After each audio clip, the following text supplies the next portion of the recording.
तो नाजरीन अस्सलाम वालेकुम वरहमतुल्लाहि वबरकातुहू। आज का बयान शाकिर अली नूरी का बयान रहेगा। 3 लोग ऐसे हैं जिनकी दुआ कभी रद्द नहीं जा सकती। अल्लाह हमेशा उनकी दुआओं को कबूल करता है। तो चलिए बयान शुरू करते हैं। आक़ाए करीम सल्लल्लाहु अलैहि वसल्लम फरमाते हैं 3 लोगों की दुआओं को अल्लाह रद्द नहीं फरमाता। ये हुजूर फरमा रहे हैं। दुआ वालिद, बाप की दुआ औलाद के हक में। अगर कोई बाप अपनी औलाद के हक में दुआ करते हुजूर फरमाते हैं उसकी दुआ को अल्लाह रद्द नहीं फरमाता। मुसलमानों सबकी दुआएं लेने की कोशिश करते हो, जरा माँ बाप की भी तो दुआएं लिया करो। एक होता है दुआ की रिक्वेस्ट करना और एक होता है खिदमत ऐसी करो कि दिल से दुआ निकल जाए। दोनों में बड़ा फर्क है। मैं बताऊं, मैं पहली बार जब बरतानिया गया था तो सिचुएशन ऐसी थी कि जब मैं घर से कमरे से निकलना चाहता तो नौजवान मेरे जूते मेरे सामने रख देते, कोई साफ करके रखता, कोई किस तरीके से।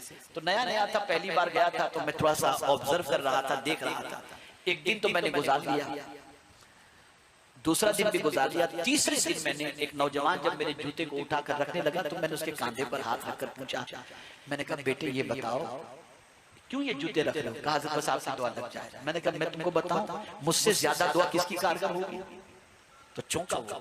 मैंने कहा बेटे जिस तरीके से मेरे जूते तुम बाहर रखे इस तरीके से रोजाना तुम्हारा बाप जब निकलने वाला हो ना उसके जूते को साफ करके रख दो। खुदा की कसम जब उसकी दुआ निकलेगी तुम्हारा बेड़ा पार हो जाएगा।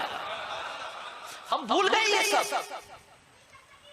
आज तो बच्चे वजन अपने हाथ में हो तो मां के हाथ में दे देते, मत उठा, मुझे उठाने में शर्म आती है। बाप के हाथ में दे देते हैं। कहां हुआ? क्या इस्लाम सीखा आज तक आपने? जानते हैं माँ बाप की दुआ कितनी अजीम है। आप और हम जिस शहर में रहते हैं इसी शहर के अंदर कुतुबे कोकन हजरत मखदूम माहिमी अलैहिर्रहमा भी तो हैं।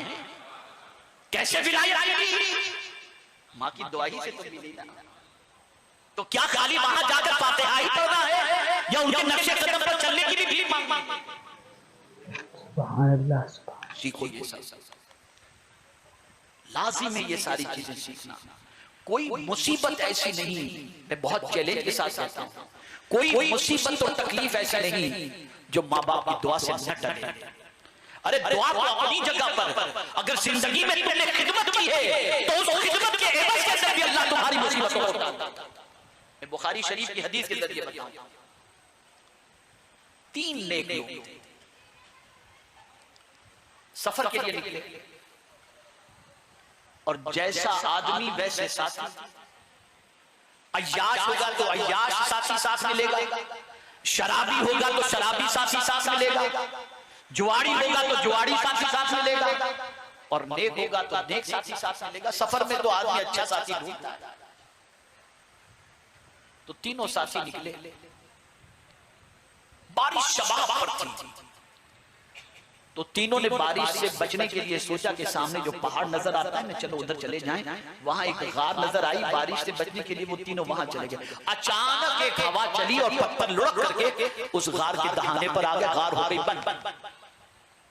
अब ये तीनों अंदर, अगर मैं ये कहूं तो गलत ना होगा, जैसे जिंदा दरगोर हो रहे हो, एकदम जिंदा कैद हो गए। अब सोचते कि या अल्लाह क्या क्या इस पत्थर को, पहाड़ के पत्थर को हटाना आसान काम तो नहीं।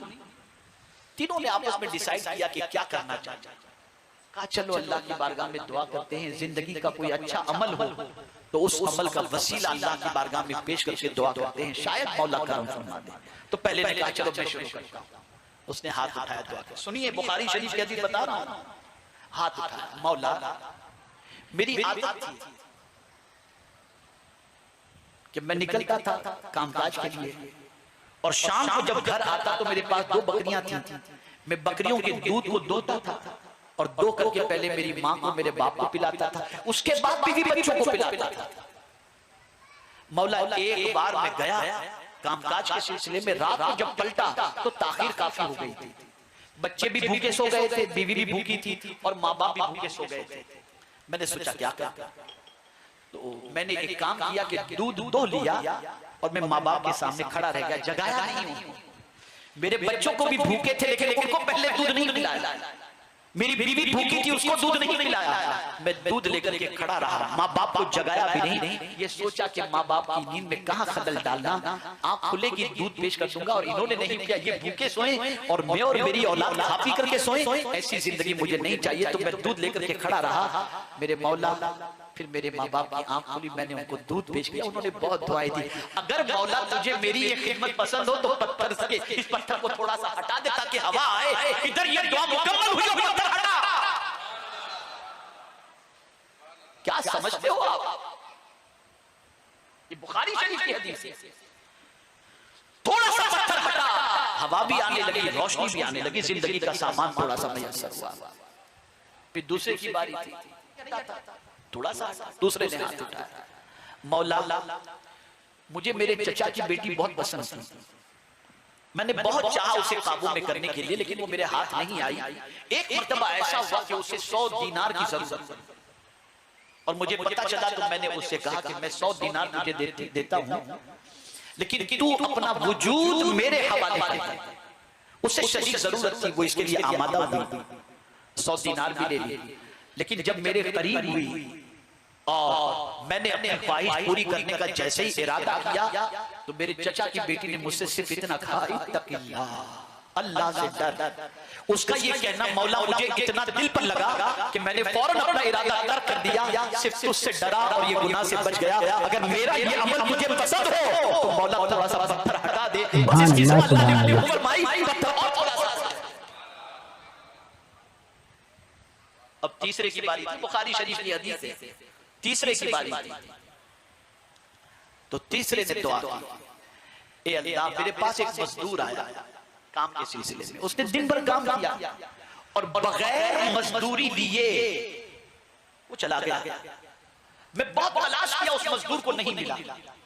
मैंने ये किया कि उस मजदूर के पैसे से जो उसकी मजदूरी के थे बनते थे, मैं उसका इंतजार किया, कई दिनों तक वो नहीं आया, तो मैंने उसके पैसे से एक बकरी खरीदी और फिर उसको पालना शुरू किया।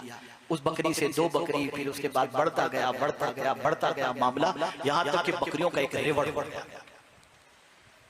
अब एक अरसे के बाद वो मजदूर आया, मजदूर ने कहा मुझे पहचाना, तो मैंने उसे कहा हाँ बिल्कुल मैंने तुझे पहचाना, तू बगैर मजदूरी लिए चला गया था, आज मजदूरी लेने तो आया। कहा तेरी मजदूरी ये कि जितनी बकरियां यहाँ पर है ना, ये बकरियां और बकरियों को चराने वाला ये सब तेरा, ये सब लेकर के जा। वो कहते हैं मजाक तो नहीं कर रहे हो? कहनी मजाक नहीं कर रहा हूँ, तेरे पैसों को मैंने बचा के रखा था और तेरे पैसों से इतना मुनाफा हुआ है, आज ये मुनाफे के साथ तू लेकर के चला जा। बस मौला ये सिर्फ तुझे खुश करने के लिए मैंने किया था, अगर तू इससे राजी हो गया तो पत्थर हटा दे। अभी दुआ मुकम्मल हुई, मुकम्मल हट। ये सीखो, ये सब आज सबके पैसे खा रहे हो, मजदूर का पैसा तो खा गए, व्यापारियों का पैसा तो खा गए, उसका पैसा तो खा गए, और उसके बाद कोई काबे में जाकर के दुआ करे तो कहां दुआ कबूल होगी? दुआएं ऐसे कबूल नहीं होती।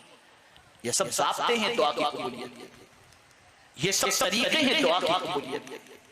तो ऐ रसूल आज़म सल्लल्लाहु ताला अलैहि वसल्लम के दीवानों, बड़ा ऊंचा मर्तबा है माँ बाप का, बड़ा ऊंचा मर्तबा है, बहुत बुलंद वाला मर्तबा है माँ बाप का। खुश नसीब है वो बंदा जो अपने माँ बाप के कदमों से लिपट कर उनकी दुआएं लेता है, उनकी खिदमत करता है।